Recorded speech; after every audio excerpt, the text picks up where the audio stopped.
આવતીકાલે બનાસકાંઠાની બેઠક પર પ્રચાર અર્થે કોંગ્રેસ નેતા ગેનીબેન ઠાકોર એ ડીસા શહેરમાં રોડ શો કરવા જઈ રહ્યા છે। ડીસા શહેરમાં તેઓ અલગ અલગ જગ્યાએથી રેલી કાઢશે, બાઇકો સાથે આખી રેલી કાઢશે અને પછી અલગ અલગ મત વિસ્તારોમાં ડીસા શહેરમાં જ તેઓ અલગ અલગ એવી સભાઓનું આયોજન કરશે અને ત્યાં તેઓ મતદારો સાથે પોતાના વોટ માટે માંગણી પણ કરવાના છે।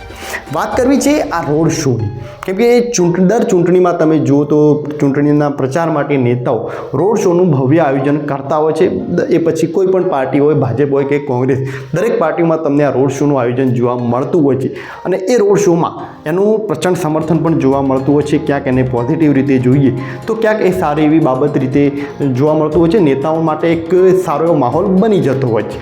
પરંતુ વાત કરવી છે કે શું આના પાછળ પણ કોઈ ડાર્ક રિયાલિટી છે ખરી? કેમ કે રોડ શોમાં તમે જુઓ તો એક સાઈડ ડીજે જતું હોય, એના પાછળ બાઇક જતા હોય, અલગ અલગ ગીતો વાગતા હોય, પાર્ટીના ઝંડા, આખો એક માહોલ ગરમાઈ જતો હોય છે અને એના કારણે તમે જુઓ તો તમે ક્યારેક ફીલ કર્યું છે કે જ્યારે કોઈ આવો રોડ શો થતો હોય, એમાં ડીજેમાં અલગ અલગ પાર્ટીના ગીતો વાગતા હોય છે તો અંદરથી એક રૂવાટા ટાઈપ ઊભું થઈ જતું હોય છે, એક મજા આવતી હોય છે, ફિલિંગ આવતી હોય છે અને એના કારણે એ નેતાનો એક માહોલ ગરમાઈ જતો હોય છે, એમાં એક મજા આવતી હોય છે। પરંતુ વાત કરવી છે રોડ શોની કે રોડ શો પાછળ તમે જુઓ તો એમાં વધારે સામાજિક આગેવાનો વધારે ઇન્વોલ્વ નથી થતા, થઈ જ નથી શકતા, કેમ કે રોડ શો સાથે ચાલવું ને એ બધું એમને નથી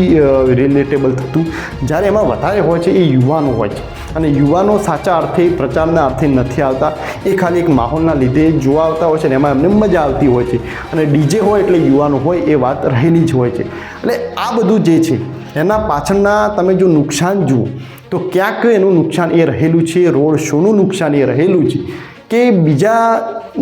બીજા સમાજના જે લોકો છે કે જે સામાજિક દ્રષ્ટિએ જોતા હોય છે, જો કે આપણે ભલે વાત કરતા હોય કે દરેક સમાજ અમારી સાથે હોય, દરેક નેતા એ વાત કરતા હોય છે, પરંતુ બીજા સમાજોને અલગ અલગ સમાજના જે બંધારણીય તમે રીતે જુઓ તો બીજા સમાજના વાતો બીજી સમાજના લોકોને નથી પસંદ આવતી। આ એક કડવી વાસ્તવિકતા રહેલી છે। એટલે ક્યાંક ગેનીબેન ઠાકોરની વાતમાં પણ જુઓ તો આ વાત રહેલી છે અને જે પણ ઠાકોર ઉમેદવારો છે એમના માટે આ સૌથી મોટી બાબત છે કે તેમની અમુક એવી પ્રવૃત્તિઓ છે કે જે બીજા સમાજના લોકોને પસંદ નથી આવતી, કેમ કે આ એક કડવી વાસ્તવિકતા છે જેને સ્વીકારવાની પણ જરૂર છે। ઠાકોર સમાજના નેતાઓ જ્યારે પણ કોઈ સભાઓમાં તલવાર આ રીતે ખોલી દે છે તો બીજા સમાજના લોકોને પસંદ નથી આવતું।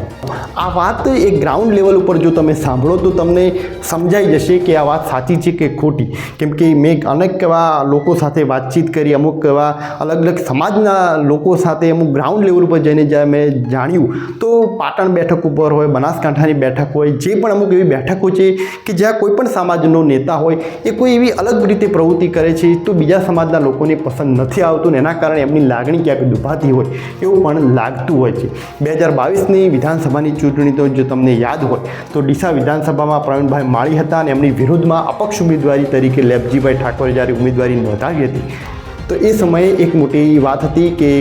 લેપજીભાઈ ઠાકોરના દરેક ગામડે ગામડે ઠાકોર સમાજ એમનું વરઘોડું કરતું હતું અને આ જે વરઘોડા થતા હતા એ ક્યાંક બીજા સમાજના લોકોને પસંદ નહોતા આવતા। એટલે એના કારણે ક્યાંક તમે જુઓ તો પ્રવીણભાઈ માળીનો જે પ્રચાર હતો એકદમ શાંતપણા સાથે ચાલી રહ્યો હતો, એટલે ક્યાંક આનું નુકસાન થઈ શકે એમ છે। એટલે ગેનીબેન ઠાકોરને પણ થોડીક